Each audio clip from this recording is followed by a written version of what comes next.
এ পর্যায়ে আমরা ব্যবসা বাণিজ্য পর্বের পঞ্চম অধ্যায় আবওয়াবুস সালাম ওয়াল কারদ ওর রাহান, বাকিতে বিক্রি, সালাম বা সালাফ, বাকিতে বিক্রি করা এবং কর্জ আর বন্ধক রাখার ব্যাপারে এর যে মাসলা মাসাইল রয়েছে, এর যে বিধান রয়েছে, যা আমাদের জীবনে হয়ে থাকে।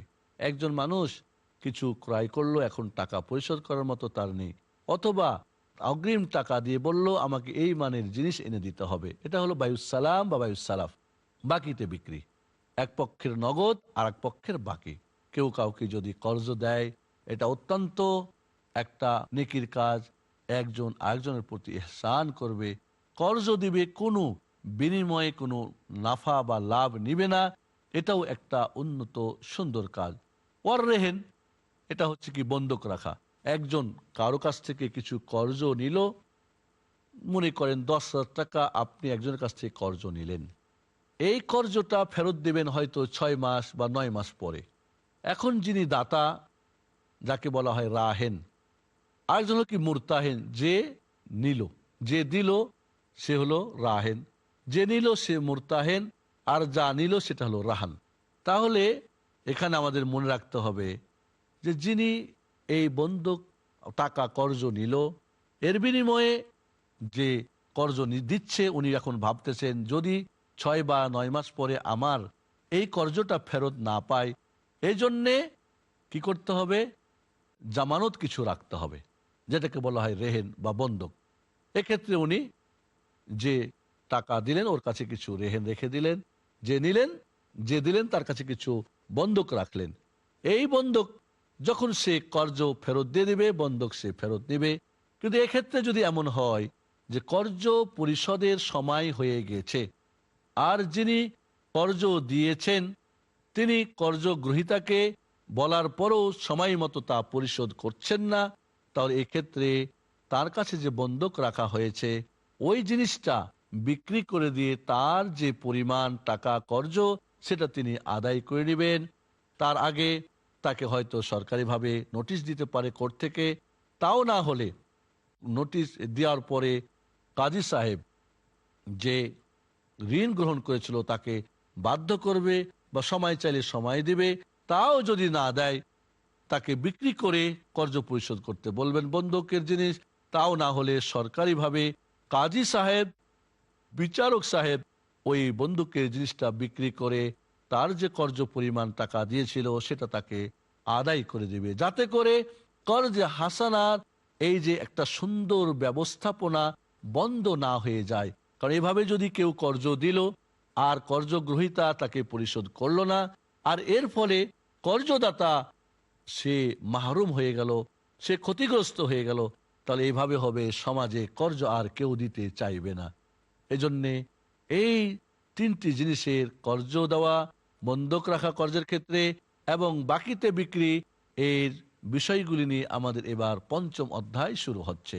এই পর্যায়ে প্রথম হাদিসে আমাদের আব্দুল্লাহ ইবনে আব্বাস থেকে, আন ইবনে আব্বাস রাদিয়াল্লাহু তাআলা আনহুমা قال قدم النبي صلى الله عليه وسلم المدينة وهم يسلفون في الثمار السنة والسنتين فقال من أسلف في ثمر فليسلف في كيل معلوم وزن معلوم إلى أجل معلوم متفق عليه وللبخاري من أسلف في شيء।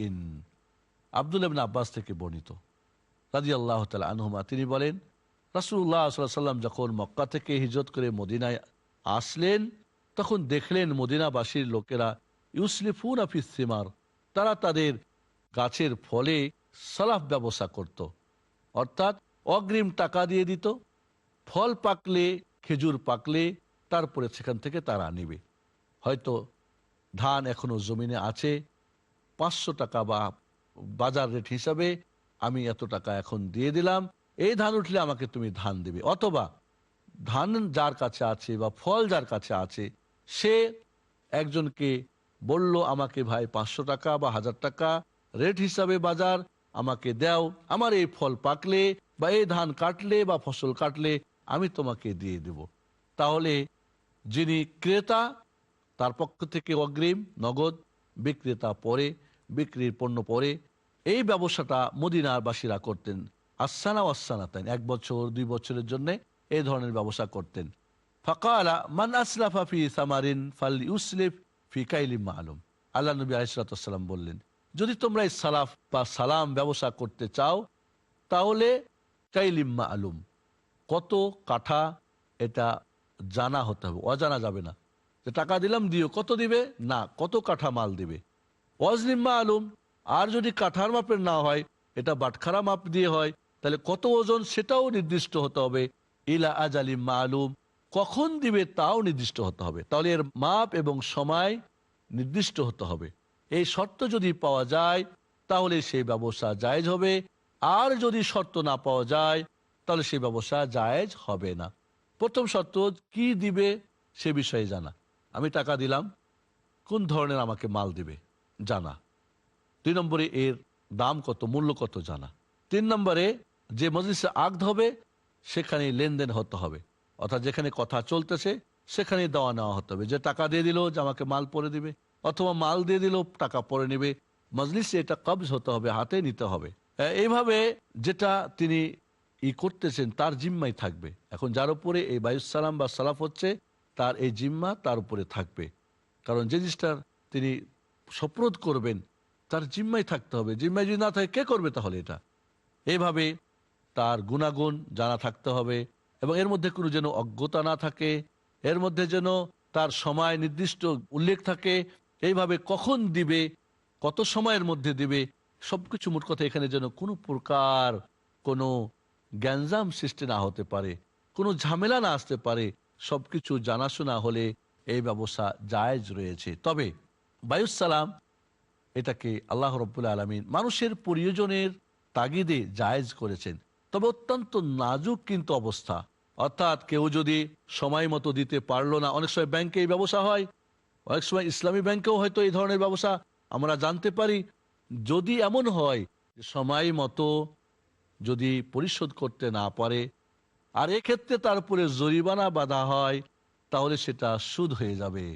কোনোভাবেই জরিমানার নামে বা অন্য কোনো নাম দিয়ে অতিরিক্ত সময়ে না দিতে পারলে নেওয়া জায়েজ হবে না। এ কথা আমাদেরকে মনে রাখতে হবে। তাহলে বায়ুসালাম যেটা, এটা শর্ত সাপেক্ষ জায়েজ রয়েছে।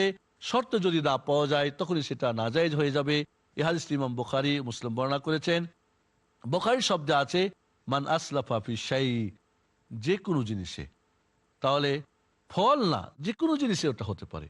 আমি টাকা দিলাম, এই কোয়ালিটির জিনিস চাই, এই সময়ে এটা এই মাপে, এটা হতে হবে এত দামে। অথবা আমি এখন মাল দিয়ে দিলাম, অমুক সময়ে আমি এই টাকা বা এই অর্থ আমি চাই। এভাবে জায়েজ রয়েছে। তবে জুলুমে যেন শিকার না হয়। আজকাল দেখা যায় মহাজনরা গরিব মানুষদেরকে কাবুতে পেয়ে, সুযোগ পেয়ে, ধান যেখানে দাম হবে 800 টাকা মন, 400, 500 বা 600 টাকা মনে তাদেরকে দিয়ে দিচ্ছে, বলছে এই যে একটা বিরাট সময়, এজন্য আমি বেশি নিব না। তবে মনে রাখতে হবে ব্যবসা জায়েজ হলেও কারোর প্রতি কেউ জুলুম না করে, এই ব্যাপারটা মনে রাখতে হবে। আলহামদুলিল্লাহি রাব্বিল আলামিন, ওয়াসসালাতু ওয়াসসালামু আলা আশরাফিল আমবিয়া ওয়াল মুরসালিন নবিয়িনা মুহাম্মদ ওয়া আলা আলিহি ওয়া সাহবিহি আজমাইন, আম্মা বা'দ। ওয়ান আব্দুর রহমান ইবনে আবজা ওয়া আব্দুল্লাহ ইবনে আউফা রাদিয়াল্লাহু তাআলা আনহুমা ক্বালা কুন্না নুসিবুল মাগানিমা মা রাসূলিল্লাহ সাল্লাল্লাহু আলাইহি ওয়াসাল্লাম ওয়া কানা ইয়াতিনা আমবাত মিন আমবাতিল শাম فنسلفهم في الحنطة والشعير والزبيب وفي رواية والزيت إلى أجل مسمى قيل أكان لهم زرع قال ما كنا نسألهم عن ذلك رواه البخاري। পৃষ্টি বাংলার নিয়মিত দার্সে হাদিস যারা দেখছেন, শুনছেন, বুঝছেন, তাদেরকে আমাদের পক্ষ থেকে মোবারকবাদ জানিয়ে, ধন্যবাদ জানিয়ে আজকের এই পর্বে আমরা ব্যবসা সংক্রান্ত বায়ুসালাহ, বাকিতে বিক্রি যে জায়েজ, কি কি শর্তে জায়েজ, এ ব্যাপারে আমরা আলোচনা করছিলাম। এ পর্বেও আমরা বাকি অংশগুলি পূরণ করার চেষ্টা পাব।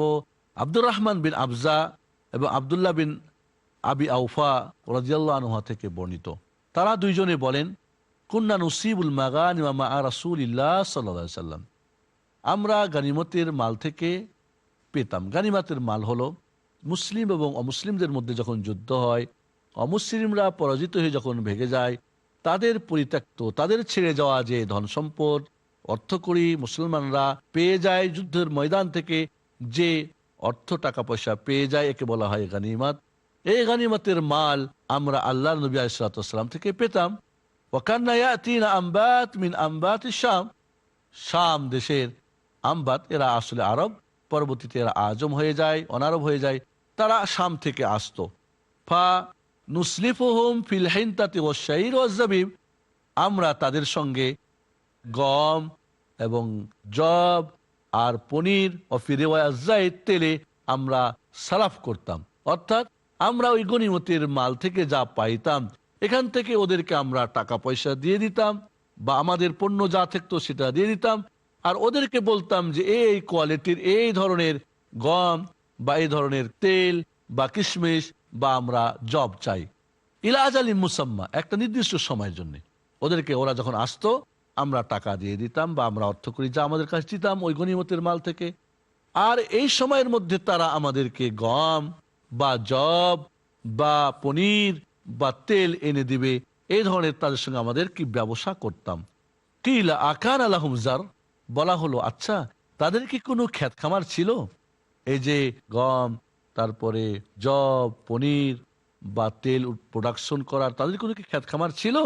কয়লা, তারা দুইজন আব্দুর রহমান বিন আবজা আর আব্দুল্লাহ বিন আবি আউফা বললেন, আমরা কিন্তু তাদেরকে প্রশ্ন করতাম না যে তারা তাদের ক্ষেত থেকে দিবে, না তারা মানুষের কাছ থেকে ক্রয় করে নিয়েছে ব্যবসা করে আমাদের কাছে দিবে।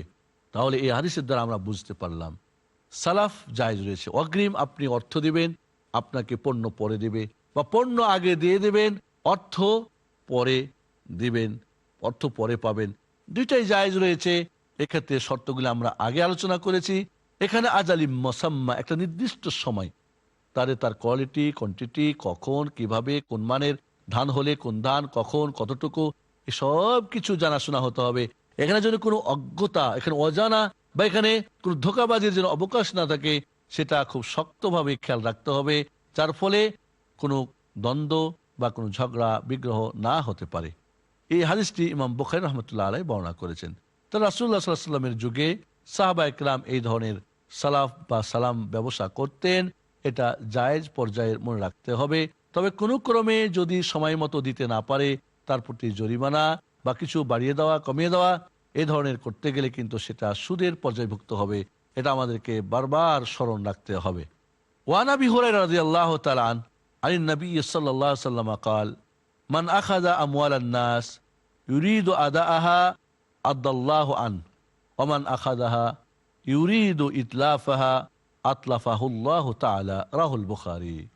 আবু হুরায়রা রাদিয়াল্লাহু তাআলা আনহু থেকে বর্ণিত, তিনি আল্লাহর নবী আলাইহিস সালাতু ওয়াস সালাম থেকে বর্ণনা করেন, আল্লাহর হাবিব মুহাম্মদুর রাসূলুল্লাহ সাল্লাল্লাহু আলাইহি ওয়াসাল্লাম বলেছেন, মান আখাযা আমওয়ালান নাস ইউরিদু আদাআহা, যে ব্যক্তি কোনো মানুষের থেকে কর্জ নেয় এবং কর্জ নেওয়ার সময় তার নিয়ত থাকে এটা ফেরত দিব তথা সময়ে সুন্দরভাবে, যার কর্জ দিয়েছে যিনি, এই ইহসানের বদলায় আমি কোনো ইসা, কোনো খারাপ করব না, এটাকে আদায় করে দিব। আল্লাহ নবী বলেন আদাল্লাহু আন, আল্লাহ রাব্বুল আলামিন তার আদায় করার ব্যবস্থা করে দেন। ওমান আখাযাহা ইউরিদু ইতলাফাহা, আর যে ব্যক্তি কর্জ নিল কিন্তু মনে মনে তার কুমতলব, এটা ফেরত দিব না, বরং এটাকে নষ্ট করে দেব, তার কর্জ আদায় করব না, আতলাফাহুল্লাহু তাআলা, আল্লাহ রাব্বুল আলামিন তার এই সম্পদকে হালাক করে দিবেন, যেহেতু তার নিয়তে গড়বড় ছিল। এক্ষেত্রে আমাদের একটা মাসালা মনে রাখতে হবে, যদি কোনো ব্যক্তি কর্জ নেয়, কর্জ নেওয়ার সময় এবং সবসময় তার দেওয়ার ইচ্ছা ছিল কিন্তু আদা করতে পারছে না, দিতে পারছে না, এক্ষেত্রে জাকাতের মাল থেকে সরকারিভাবে বা বেসরকারিভাবে সেটা পরিশোধ করে দেওয়া জায়েজ রয়েছে, বরং উত্তম কাজ। কিন্তু এমন যদি মানুষ হয়, নিয়েছিল, দেওয়ার তার ইচ্ছা ছিল না, তাহলে এক্ষেত্রে সরকারি ফান্ড থেকে তার ঋণ পরিশোধ করাও যাবে না, কারণ তার নিয়তেই গন্ডগোল ছিল।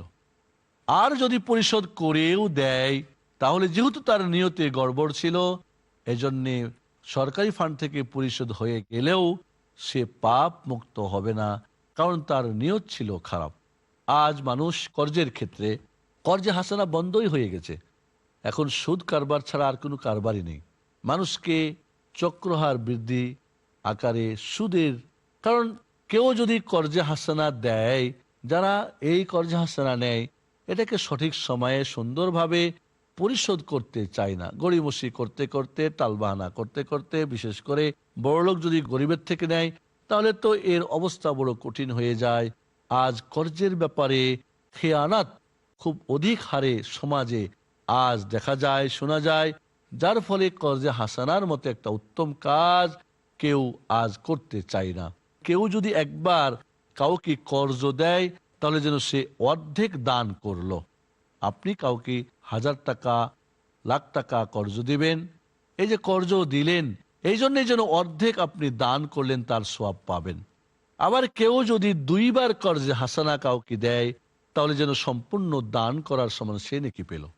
এত বড় একটা উন্নত, এত বড় একটা সওয়াবের কাজ আজ সমাজ থেকে বিদায় নিচ্ছে, কারণ মানুষ এর ব্যাপারে সজাগ না, বরং তার নিয়তে প্রথমেই গড়বড় থেকে যায়।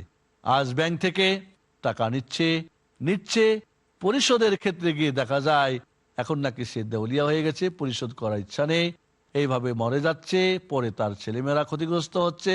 দাতা গ্রহিতা উভয়ের পক্ষ থেকে সততা এবং নেক নিয়ত থাকা জরুরি, তাহলেই এই ধরনের কাজ আমাদের কল্যাণ বয়ে আনবে ইনশাআল্লাহ। এই হাদিসটি ইমাম বুখারী রাহমাতুল্লাহ আলাইহি বর্ণনা করেছেন। ওয়া আয়েশা রাদিয়াল্লাহু তাআলা আনহা قالت ইয়া রাসূলুল্লাহ ইন্না ফুলানান কাদিমা লাহু বাজ্জুন মিনাশ শাম ফালাউ বাআসতা ইলাইহি ফাআখাযতা মিনহু সাওবাইনি বিনাসিয়া ইলা মাইসারা ফাআরসালা ইলাইহি ফামতানা আখরাজাহুল হাকিম ওয়াল বাইহাকি ওয়া রিজালুহু সিকাত। আয়েশা রাদিয়াল্লাহু তাআলা থেকে বর্ণিত, তিনি বলেন, হে আল্লাহর রাসূল, ইন্না ফুলানান কাদিমা লাহু বাজ্জুন মিনাশ শাম, শাম দেশ থেকে উমুকের কাপড় চোপড় এসেছে। ফালাউ বাস্তা ইলাইহি ফাআখাযতা মিনহু সাওবাইন, আপনি যদি কাউকে পাঠিয়ে ওই লোকের কাছে 2টি কাপড় বাকিতে নিয়ে আসতেন, এলা মাইসারা, অর্থাৎ যখন দেওয়ার সঙ্গতি হবে সেই সময় পর্যন্ত আপনি যদি 2টা কাপড় তার কাছ থেকে বাকিতে নিয়ে এসে পড়তেন। কারণ আল্লাহ নবী আলাইহিস সালাম নিঃসন্দেহে মা আয়েশা যেটা হয়তো দেখেছেন যে তার প্রয়োজন, কিন্তু সেই প্রয়োজন মিটাবের মতো হয়তো অর্থকড়ি তার কাছে ছিল না, যার ফলে বাকিতে নেওয়ার জন্যে মা আয়েশা সিদ্দিকা রাদিয়াল্লাহু তাআলা আনহা আল্লাহর নবীকে অনুরোধ জানালেন। ফারসালা ইলাইহি, আল্লাহর নবী আলাইহিস সালাম বাকিতে 2টি কাপড় নেওয়ার জন্যে ওই শাম থেকে আসা কাপড় যে ব্যবসায়ী নিয়ে এসেছিল তার কাছে আল্লাহর নবীর লোক পাঠালেন। ফামতানা, সে দিতে অস্বীকার করলো। কোনো কোনো বর্ণায় আছে সে লোকটি ইহুদি ছিল, যার ফলে এটা সে আল্লাহর নবীকে দেয় নাই। এজন্যে এই ধরনের তাহলে বাকিতে নেওয়া জায়েজ, এখন আমি নিলাম পরবর্তীতে আমি টাকা দিব, এই ধরনের বিক্রি করা জায়েজ রয়েছে, যেটা আমরা এই হাদিস দ্বারা জানতে পারলাম। হাদিসটি ইমাম হাকিম বাইহাকি বর্ণনা করেছেন, আর যারা হাদিসটি বর্ণনা করেছেন তারা বিশ্বস্ত নির্ভরযোগ্য বলে ইবনে হাজার আসকারী রাহমাতুল্লাহ আলাইহি বলেন হাদিসটি সহিহ ইনশাআল্লাহ। ওয়ান আবি হুরায়রা রাদিয়াল্লাহু তাআলা আন قال قال رسول الله صلى الله عليه وسلم الظهر يركب بنفقته اذا كان مرهونا, যদি কোনো পশু রেহেন রাখা হয়, বন্ধক রাখা হয়, যেটা সওয়ারিযোগ্য অর্থাৎ যেটাকে বাহন হিসেবে ব্যবহার করা যায়, তাহলে সেই সওয়ারি পিছনে যতটুক খরচ করবেন ততটুক তিনি উপকৃত হতে পারবেন। মনে করেন একজনের কাছে একটা ঘোড়া বন্ধক রাখা হলো, এর বিনিময়ে কর্জ নিল। এখন এই ঘোড়াটাকে তো খাওয়াতে হবে, তাকে দেখাশোনা করতে হবে, তাকে গোসল দেওয়াতে হবে, এজন্য যে যতটুকু খরচ করবে ততটুকু এই ঘোড়ার পিঠে আরোহণ করতে পারবে। বা গরু, তাহলে বাহন যদি হয় মারকুব, যেটা উপরে চড়া যায় এবং এটা পশু জাতীয় যদি হয় যার পিছনে খরচ করতে হবে, এক্ষেত্রে যদি কেউ গাড়ি বা মোটরসাইকেল বা এমন জিনিস যেটাকে কোনো এর পিছনে খরচ করার প্রয়োজন নেই, এর পিছনে কোনো শ্রম দেওয়ার প্রয়োজন নেই, তাহলে সেক্ষেত্রে কিন্তু চলবে না। তাহলে মারকুব যেটাতে আরোহণ করা যায়, এর পিছনে যতটুকু খরচ করবেন ঋণদাতা ততটুকু সে সেখান থেকে তার পিঠে আরোহণ করতে পারবে। বা গরু হলে গরুর ক্ষেত্রে হাল চাষ করতে পারবে। এভাবে যদি মাহলুব হয়, অর্থাৎ এমন পশু ঋণ রাখলো, বন্দুক রাখলো, ঋণ নিল তার বিনিময়ে, যেটা মাহলুব, যার দুধ হয়, ছাগল বা ভেড়া বা দুম্বা বা ওট বা গাভী দুধ দেয়, তাহলে এই দুধ দেয় পশুটার পিছনে তো খরচ করতে হবে, তাকে দেখাশোনা করতে হবে, ঘাস দিতে হবে, চড়াতে হবে। তো যতটুকু খরচ করবে ততটুকুই ওই দুধ থেকে সে পান করতে পারবে। খরচ যদি হয় 2 কেজির দুধ আর দুধ দেয় 4 কেজি, তাহলে 2 কেজি নিজে নিবে আর 2 লিটার বা কেজি মালিক যে অরিজিনাল তার কাছে ফেরত দিবে। ছোট্ট একটা বিরতির পরে এ হাদিসের আমরা ব্যাখ্যা বিশ্লেষণ পূর্ণ করব। ততক্ষণ আপনারা আমাদের সঙ্গে থাকুন। ধন্যবাদ।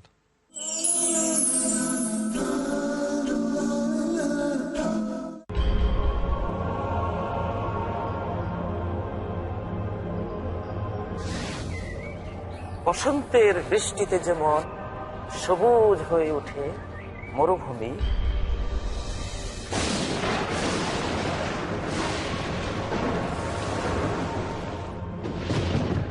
তেমনি জীবন্ত হয়ে ওঠে আল কোরআনের জ্ঞানের ঝর্ণাধারায় মানব হৃদয়।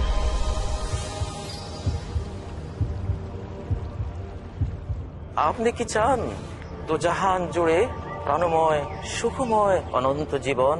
তাহলে দেখুন পিস টিভি বাংলায় আমাদের আয়োজন আল কোরআনের জীবন ঘনিষ্ঠ বিধিবিধান।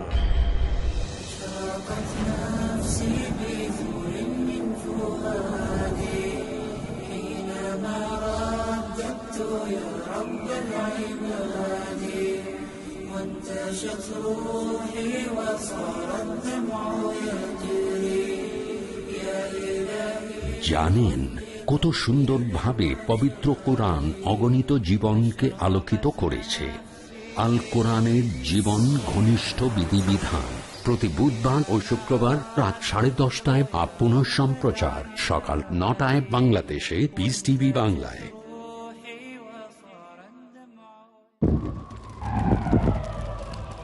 Dialogue. Discussion. Debate. Rebuttal. Conclusion.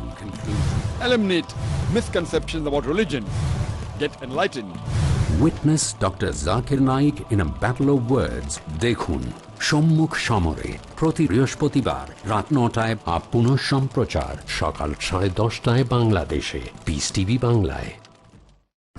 أفغير الله أبتغي حكما وهو الذي أنزل إليكم الكتاب مفصلا والذين آتيناهم الكتاب يعلمون أنه منزل من ربك بالحق فلا تكونن من الممترين।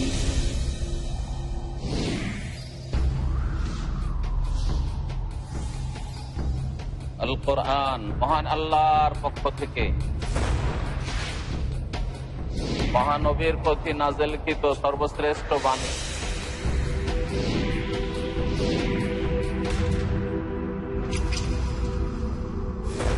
শিরকের বিরুদ্ধে তাওহীদ প্রতিষ্ঠায়, মানবতার কল্যাণে।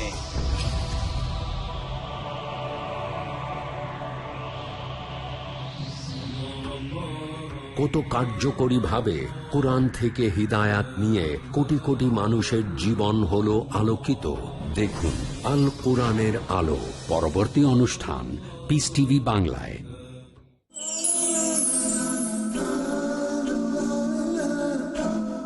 আসসালামু আলাইকুম ওয়া রাহমাতুল্লাহি ওয়া বারাকাতুহু। ওয়ালাইকুম আসসালাম ওয়া রাহমাতুল্লাহি ওয়া বারাকাতুহু। সম্মানিত দর্শক শ্রোতা, বিরতির পরে আবারও আমরা আপনাদের কাছে যে হাদিসটি পাঠ করেছিলাম আবু হুরায়রা রাদিয়াল্লাহু তাআলা আনহু থেকে, তা পূর্ণ করার জন্যে আমরা আবারও আপনার কাছে ফিরে এসেছি। আশা করি আপনারা আগ্রহ সহকারে আমাদের অনুষ্ঠান দেখছেন, শুনছেন ও বুঝতেছেন। আবু হুরায়রা রাদিয়াল্লাহু তাআলা আনহু থেকে বর্ণিত, তিনি বলেন, আল্লাহ নবী আলাইহিস সালাতু ওয়াস সালাম বলেছেন, আয-যাহরু ইউরকাবু বিনাফাকাতিহি ইযা কানা মারহুনা। যদি কোনো পশু রেহেন রাখা হয়, বন্দক রাখা হয়, যেটা সওয়ারিযোগ্য, অর্থাৎ যেটাকে বাহন হিসেবে ব্যবহার করা যায়, তাহলে সেই সওয়ারি পিছনে যতটুক খরচ করবেন ততটুক তিনি উপকৃত হতে পারবেন। মনে করেন একজনের কাছে একটা ঘোড়া বন্দক রাখা হলো, এর বিনিময়ে কর্জ নিল। এখন এই ঘোড়াটাকে তো খাওয়াতে হবে, তাকে দেখাশোনা করতে হবে, তাকে গোসল দেওয়াতে হবে। এজন্য যে যতটুকু খরচ করবে ততটুকু এই ঘোড়ার পিঠে আরোহণ করতে পারবে। বা গরু, তাহলে বাহন যদি হয় মারকুব, যেটা উপরে চড়া যায় এবং এটা পশু জাতীয় যদি হয়, যার পিছনে খরচ করতে হবে, এক্ষেত্রে যদি কেউ গাড়ি বা মোটরসাইকেল বা এমন জিনিস যেটাকে কোনো এর পিছনে খরচ করার প্রয়োজন নেই, এর পিছনে কোনো শ্রম দেওয়ার প্রয়োজন নেই, তাহলে সেক্ষেত্রে কিন্তু চলবে না। তাহলে মারকুব যেটাতে আরোহণ করা যায়, এর পিছনে যতটুকু খরচ করবেন ঋণদাতা ততটুক সেখান থেকে তার পিঠে আরোহণ করতে পারবে। বা গরু হলে গরুর ক্ষেত্রে হাল চাষ করতে পারবে। এভাবে যদি মাহলুব হয়, অর্থাৎ এমন পশু ঋণ রাখলো, বন্দুক রাখলো, ঋণ নিল তার বিনিময়ে, যেটা মাহলুব যার দুধ হয়, ছাগল বা ভেড়া বা দুম্বা বা ওট বা গাভী দুধ দেয়, তাহলে এই দুধ দেয় পশুটার পিছনে তো খরচ করতে হবে, তাকে দেখাশোনা করতে হবে, ঘাস দিতে হবে, চড়াতে হবে। তো যতটুকু খরচ করবে ততটুকুই ওই দুধ থেকে সে পান করতে পারবে। খরচ যদি হয় 2 কেজির দুধ আর দুধ দেয় 4 কেজি, তাহলে 2 কেজি নিজে নিবে আর 2 লিটার বা কেজি মালিক যে অরিজিনাল তার কাছে ফেরত দিবে। ওয়ালাল্লাযী ইয়ারকাবু ওয়া ইয়াশরাবু আন-নাফাকা, যে এর সওয়ারি যদি হয়, তার বাহনে যদি চড়ে আর যে দুধ পান করবে তাকেই তার খরচা দিতে হবে। অর্থাৎ যার কাছে এখন ঋণদাতা বন্দুক নিয়েছে, যে ঋণ গ্রহণ করেছে তার কাছে, মনে করেন একটা ঘোড়া বা ওট বা একটা গাভী, এর পিঠে চড়তে পারবে যতটুকু খরচ করবে তার এই খরচের বিনিময়ে। এছাড়া যদি মাহলুব দুধ দেয় না এমন পশু না, বা মারকুব যেটা তার সুয়ারি হওয়া যায় না বা এটাকে কোনো কাজে লাগা যায় না আর এর পিছনে খরচ করতে হয় না, তাহলে বন্দুক যে জিনিসটা রাখা হবে এর থেকে উপকৃত হতে পারবে না ঋণদাতা, বরং এর উপকার যা হবে, যা বর্ধিত হবে, সবটুকু কার হবে যে ঋণ গ্রহণ করেছে তার। আজ আমাদের দেশে দেখা যায় জমি বন্ধক রাখে, জমি বন্ধক রাখার পরে টাকা নেই, 10,000, 20,000, 15,000 জমি বন্ধক রেখে দেয়। যে টাকা দিল ঋণদাতা ওই জমি ব্যবহার করতে থাকে যতক্ষণ পর্যন্ত ঋণ গ্রহীতা তার ঋণ পরিশোধ না করবে। তাহলে ঋণের বিনিময়ে এখন তিনি ফায়দা নিচ্ছেন, এটাকেই বলা হয় সুদ। কুল্লু কারদিন জাররা নাফান ফাহুয়া রিবা, আপনার কর্জের বিনিময়ে জমি এখন খেতে থাকবেন, এটা কিন্তু সুদ, এটা হারাম। আমরা আগেই বলে এসেছি যে সুদ 3 প্রকার, একটা বাকিতে, একটা নগদে, আর একটা হলো কর্জের বিনিময়ে। কাজে এই যে জমিটা আপনি নিলেন, নিয়ে এখন খাচ্ছেন, কেন? ওকে কর্জ দিয়েছেন সেই জন্য, অন্য কোনো কি কারণ রয়েছে? না। আবার যতদিন দিতে না পারবে ফেরত ততদিন খেতে থাকবেন, এত বড় সুদ আর কিছুই হতে পারে না। আবার অনেকে এটাকে হালাল করার জন্য বলেন যে খাজনাটা দিয়ে দিও বা ফেরত দেওয়ার সময় কিছু কম নিও, তো এটাকে হালাল করে নেওয়ার আর একটা তালবাহানা করা হয়। হালাল করার জন্য আবার কিছু আঁকাবাঁকা পথ ধরা, এটা কিন্তু আরো বড় অন্যায় হয়ে যাবে।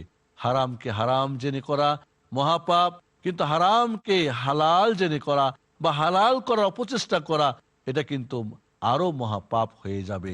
এটা আমাদেরকে মনে রাখতে হবে। এই জন্যে ঋণ দেওয়ার পরে বন্ধক রাখলে মাহলুব এবং মারকুব দুধ দেয় অথবা তার পিঠে চড়া যায় বা কাজে লাগা যায়, পশু তার পিছনে খরচ করে যতটুকু খরচ করবে ততটুকু দুধ এবং ততটাকে কাজে লাগাতে পারবে। গরু হলে হাল চাষ বা গাড়িতে তাকে ব্যবহার করতে পারবে, যতটুকু খরচ করবে এর অতিরিক্ত না। পেয়েছি সুযোগ যত পারো তত, তা চলবে না, এটা কিন্তু নিষিদ্ধ। কাজেই বন্দুক রাখা জিনিসের ফায়দা নেওয়া এই 2টা ক্ষেত্রে জায়েজ ওলামাদের বলেছেন। আর বাকি অন্যান্য যত কিছু সব বন্দুক যা কিছু ওখান থেকে হবে সব আসল মালিকের কাছে পৌঁছাতে হবে। আপনি যে জমি নেন, ওই জমির আবাদ করেন, তাহলে ভাগাভাগি বর্গা হতে পারে, না হলে তার জমিন আপনার যদি কন্ট্রোলে থাকে তাহলে তার মাল তাকে ফেরত দিতে হবে, বা তার লোক এসে আবাদ করবে, আপনার সেটা হয়তো লিখিত থাকবে অমুক জমি বন্ধক রাখা হলো। বন্ধক রাখার উদ্দেশ্য হলো সময় মতো ঋণ যদি পরিশোধ না করে সেখান থেকে আপনি আপনার হক নিয়ে নেবেন, এই জন্যই ছিল বন্ধক। এখন বন্ধক একটা ব্যবসা এবং সুদের এক ছড়াছড়ি আমাদের সমাজে দেখা যায়। এই ধরনের কাজ থেকে আমাদের বিরত থাকার চেষ্টা করতে হবে। অধিকাংশ ওলামারা এমনকি দুধদাতা, দুধ দেয় এমন পশু, এমনকি মারকুব যেটার উপরে সোয়ার হওয়া যায়, এটাও নিষেধ করেছেন। কিন্তু এই হাদিসের আলোকে আমরা বুঝতে পারলাম যে মাহলুব এবং মারকুব যেটার পিঠে চড়া যায় বা সেটাকে বাহনে লাগা যায়, অথবা যেটা দুধ দেয়, এমন পশুকে খাটিয়ে তার পিছনে খরচ করলে খরচ পরিমাণ ফায়দা নেওয়া যাবে। এছাড়া অন্য যে কোনো বন্ধকের জিনিস হোক, সেখান থেকে কোনোভাবেই কোনো লাভ নেওয়া যাবে না, আসল মালিককে তা ফেরত দিতে হবে। তবে এখানে একটা হতে পারে খাই খালাসি, অর্থাৎ আপনি জমি ভাড়া নেন, আপনি 5,000 10,000 টাকা দেন, ভাড়া সিস্টেম। এই জমিটা তোমার জমি, আমি 1 বছর 2 বছর আবাদ করে খাবো, প্রতি বছরে 2,000 বা 5,000 করে তার ভাড়া কেটে নেব, বাস এইভাবেই আমার টাকা পরিশোধ হয়ে যাবে, সময় শেষ হবে জমিওয়ালা ফেরত নেবে। এইভাবে ভাড়া সিস্টেম করা জায়েজ রয়েছে। তবে বন্ধক রেখে সেখান থেকে ঋণদাতা যে কোনো প্রকার সুযোগ গ্রহণ করা, মাহলুব এবং মারকুব ছাড়া, দুধ দেয় পশু অথবা এমন পশু যেটাতে আরোহণ করা যায়, সোয়ারি ছাড়া অন্য কিছুতেই কোনো প্রকার ফায়দা ঋণদাতা গ্রহণ করতে পারবে না, করলে সেটা সুদ পর্যায়ের হয়ে যাবে।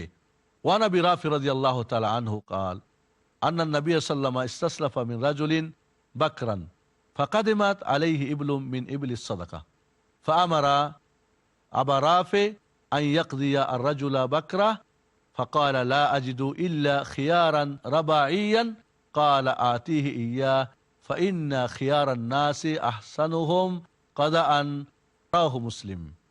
আবু রাফে থেকে বর্ণিত, আল্লাহ নবী আলাইহিস সালাতু ওয়াস সালাম একজন মানুষের কাছ থেকে একটা কম বয়সের, যুবক বয়সের উট সালাফ নিলেন। এরপরে জাকাতের চলে আসলো উট। এখন আল্লাহ নবী নিয়েছিলেন ছোট উট, আসলো বড় বড় উট। ফামার আবা রাফে আইয়াকদিয়া রাজুলা বাকরা, আল্লাহ নবী আবু রাফেকে বললেন, ওই যে আমি যার কাছ থেকে উট নিয়েছিলাম, বাকিতে এই উটের বিনিময়ে তাকে উট দিয়ে দাও। ফাকাল লা আজিদু ইল্লা খিয়ারান রাবাইয়ান, আবু রাফি বললেন, হে আল্লাহ রাসূল, উন্নত মানের, যেটা 7 বছর বয়সে পড়ে গেছে, এমন উন্নত মানের উট ছাড়া তো উট নাই, ছোট উট তো নাই। আল্লাহ নবী বললেন, আত ইয়া, আরে ছোট দিয়েছিল, এর বিনিময়ে বড় দিয়ে দাও। ফাইন্না খিয়ারান নাস আহসানুহুম কাদাআন, মানুষের মধ্যে সর্বোত্তম ওরা ওই ব্যক্তি যে যখন কাজা করে, ঋণ পরিশোধ করে বা টাকা পরিশোধ করে, সুন্দরভাবে করে। কাজেই ছোট উটের বিনিময়ে বড় উট আল্লাহ নবী দিলেন। আল্লাহ নবী কর্জ নিয়েছিলেন, তাহলে কর্জ কেউ যদি নেয় আর সেটাকে ফেরত দেওয়ার সময় যদি ওর চেয়ে উত্তম দেয় স্বেচ্ছায়, কর্জদাতার পক্ষ থেকে কোনো প্রকার চাপ সৃষ্টি ছাড়া বা শর্ত ছাড়া, তাহলে এটা উত্তম দিতে পারে। তবে এই ধরনের কোনো তালবাহানা করে বা কোনো প্যাচে ফেলে দিয়ে আদায় করলে সেটা সুদের অন্তর্ভুক্ত হয়ে যাবে। এজন্যে কর্জ নেওয়ার পরে কর্জ ফেরত দেওয়ার সময় স্বেচ্ছায় কর্জগ্রহীতা যদি তাকে কিছু দেয়, সেটা জায়েজ রয়েছে। অনিচ্ছাকৃত বাধ্য করে বা শর্ত করে বা প্যাচে ফেলে বা টালবাহানা করে নেওয়াটা নিষেধ রয়েছে। এই হাদিসের দ্বারা আমরা এটাই বুঝতে পারলাম। এই হাদিসটি মুসলিম শরীফের হাদিস। আসসালামু আলাইকুম ওয়া রাহমাতুল্লাহি ওয়া বারাকাতুহু।